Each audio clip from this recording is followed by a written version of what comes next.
Merci d'avoir présenté ce rapport. Passons au point suivant de l'ordre du jour, c'est-à-dire l'état financier de l'Église. Nous passons la parole à Moses Kumar, secrétaire général du Conseil sur l'administration financière, qui fera le rapport.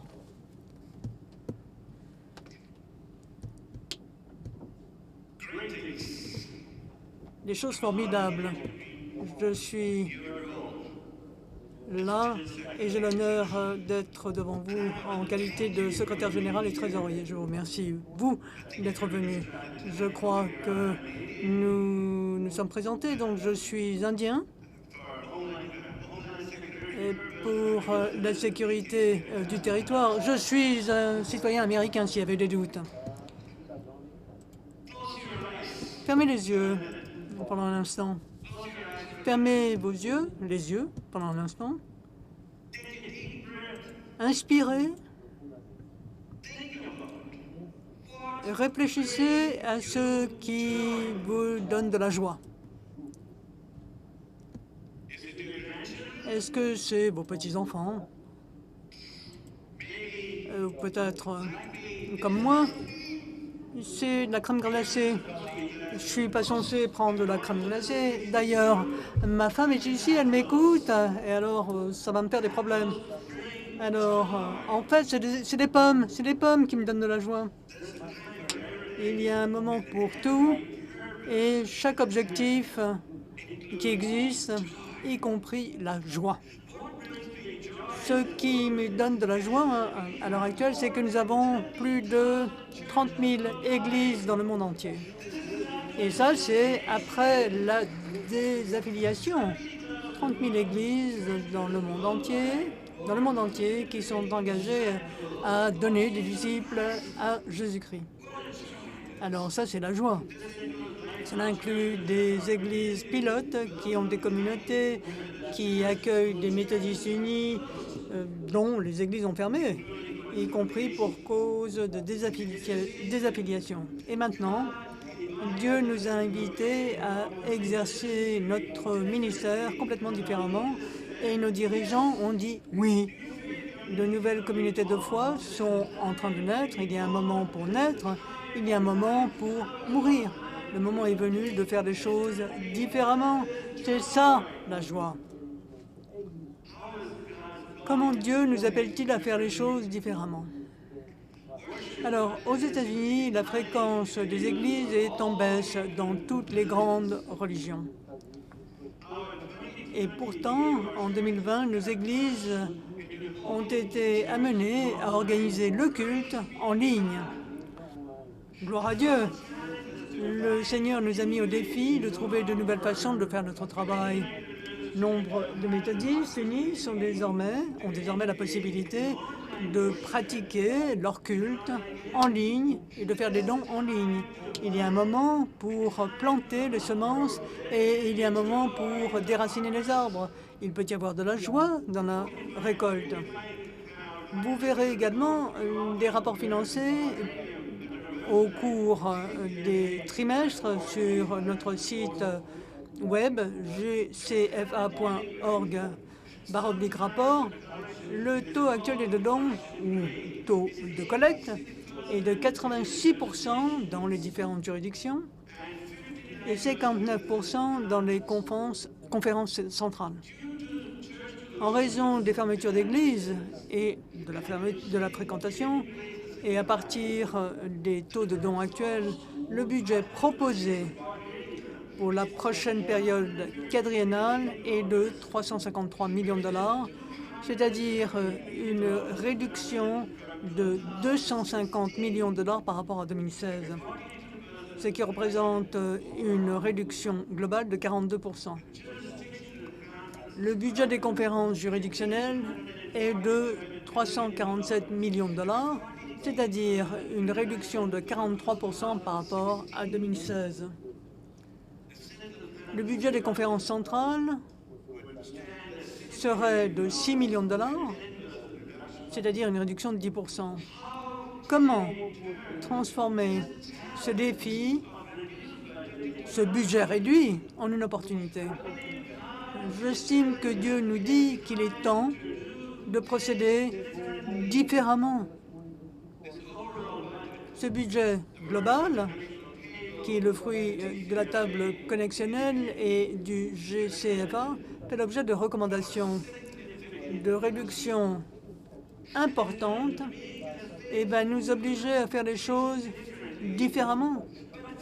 Mais tout d'abord, il nous faut trouver la joie, car par la grâce de Dieu, nous continuons à avoir un soutien financier. Nous vous remercions, vous, délégués, et les personnes que vous représentez, puisque vous donnez fidèlement avec joie, c'est-à-dire votre soutien financier, votre temps, votre énergie et vos prières. Nos conférences annuelles et nos églises locales donnent également avec joie, en dépit de l'augmentation des coûts fixes tels que les dépenses d'investissement, par exemple la dotation personnelle, les assurances. Alors, en raison des coûts fixes et croissants auxquels sont confrontées les églises et les conférences annuelles, le GCFA recommande un taux de pourcentage de base dans les juridictions réduit de 3,29% en 2016 à 2,595%, ce qui représente un recul de quelques 22%. Alors, le taux de base a été réduit pour laisser davantage de fonds aux églises locales et aux conférences annuelles, qui sont en fait la ligne principale pour faire des disciples. Il y a un moment pour tuer, un temps pour guérir. Jésus guérit toutes les blessures et il nous faut avoir la foi pour aller de l'avant. Alors, comment répartir ce budget ou ce projet de budget entre les 7 fonds attribués? Le fonds d'administration générale n'aura une réduction que de 28%, et ce, en raison d'une augmentation de 15% du budget de la conférence générale. Cette augmentation vient du fait que 7 millions de dollars ont été ajoutés à la commission de la conférence générale pour une éventuelle session extraordinaire en 2026. Si on retire cette augmentation de la conférence générale, le fonds d'administration générale serait réduit de 47%. Ces affectations se trouvent dans le rapport numéro 6. 3 des fonds principaux, le fonds d'éducation ministérielle, le fonds des collèges noirs et l'université africaine, sont proposés avec une diminution plutôt de 47%. Certains d'entre vous ont sans doute été alarmés de la diminution de 72% du fonds de coopération interconfessionnelle. Ce fonds dispose de nombreuses réserves et peut poursuivre son travail. Il y a un temps pour démolir et un temps de construction. Même si c'est différent, nous allons continuer à construire, et ce, dans la joie. Nous savons que Dieu nous appelle à réimaginer notre fonds épiscopal qui subit une réduction de 13 à 15% dans le cadre du budget proposé. Le Conseil général du financement et de l'administration reste préoccupé par la viabilité à long terme du fonds épiscopal. Alors notons que la conférence générale exige que le Conseil général finance 71 évêques, ce qui a été fait.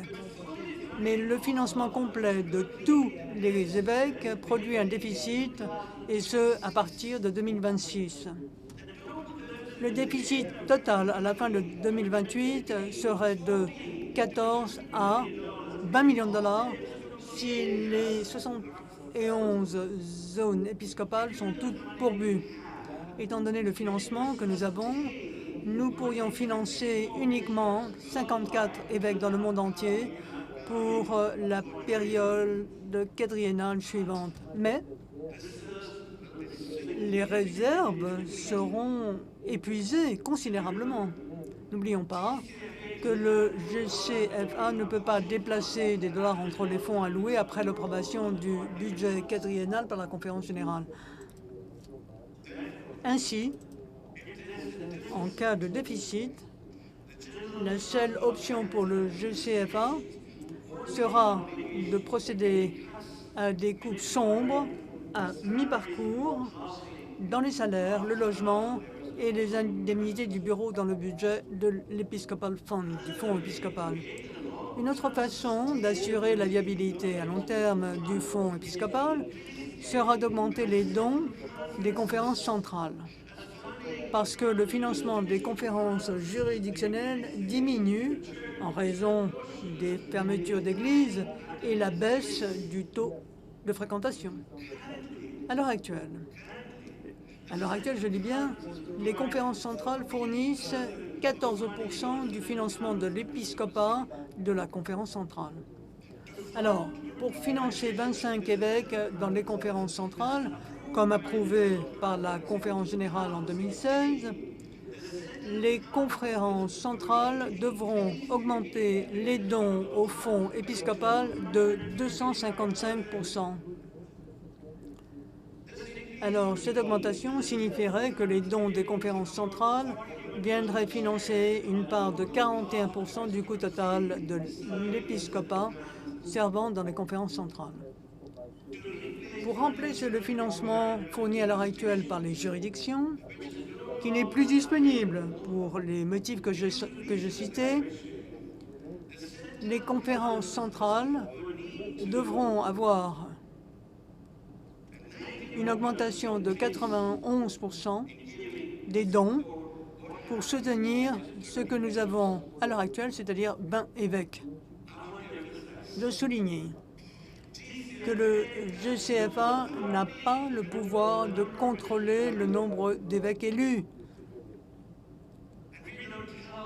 Et nous n'allons pas faire ce que nous ne pouvons pas faire, mais c'est notre rôle de communiquer ce que nous pouvons et ce que nous ne pouvons pas nous permettre. Mais l'établissement du budget est délicat. Nous savons que toute augmentation du taux de base pour financer le fonds épiscopal ou tout au fond du programme aura un impact négatif sur les églises locales et les conférences annuelles. Les églises locales et les conférences annuelles ont déjà des difficultés financières pour répondre aux besoins de leur ministère.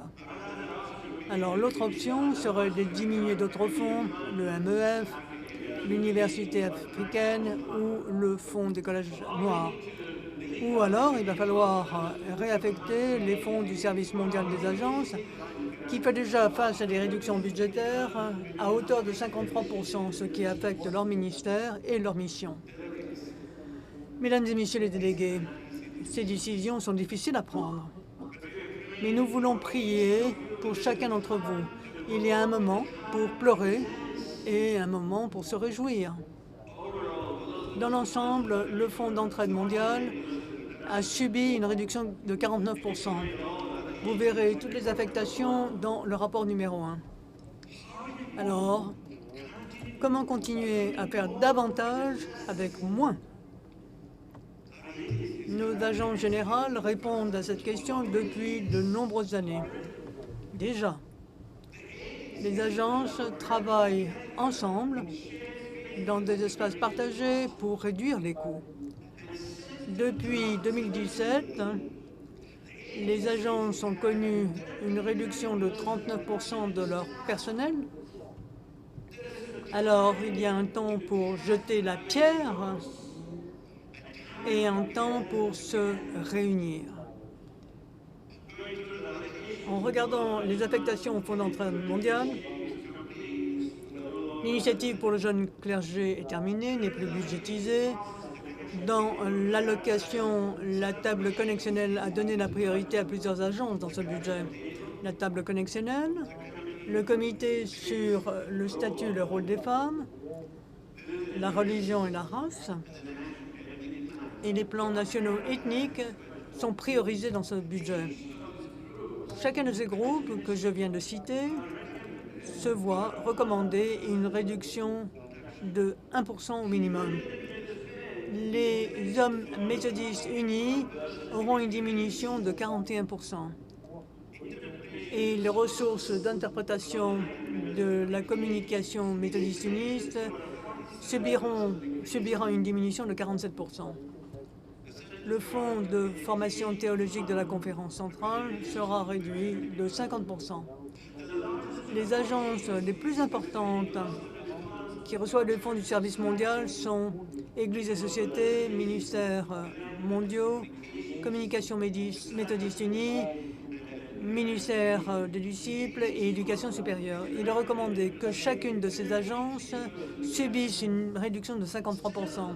Mais ces instances répondent à l'appel de Dieu pour transformer ces défis en opportunités. Il est moment de recevoir et un moment pour ne pas recevoir. Merci à vous, agence, pour continuer à assumer votre ministère, votre mission dans la joie. Alors, l'administration financière et le GCFA est confronté à une réduction de 59% du financement du fonds d'administration générale. Comment Dieu nous appelle-t-il à faire les choses différemment au GCFA? Nous essayons quelque chose de nouveau, certes, d'innovant et différent à deux égards. D'abord par l'appui du MC, votre marque de service de soutien au ministère, et ensuite par le biais des partenaires des ministères. Vous verrez comment, sur UMC Support et notre programme de partenariat ministériel sur gcfa.org, vous le verrez. Nous vous avons écouté, vous et les églises, pour savoir où vous avez besoin d'une aide administrative. Et nous avons élaboré UMC Support. Plus de 100 ministères, églises, ont utilisé nos ressources humaines, notre technologie, nos services financiers. Nous avons permis à la conférence annuelle du Nouveau-Jersey d'économiser 100 000 $ pour les services technologiques. Que Dieu soit loué. C'est très important. UMC Support, tout en offrant des services administratifs peu onéreux, je répète, a également aidé le GCFA à réduire sa dépendance par rapport aux contributions. Il y a un moment pour faire des recherches et un moment pour abandonner.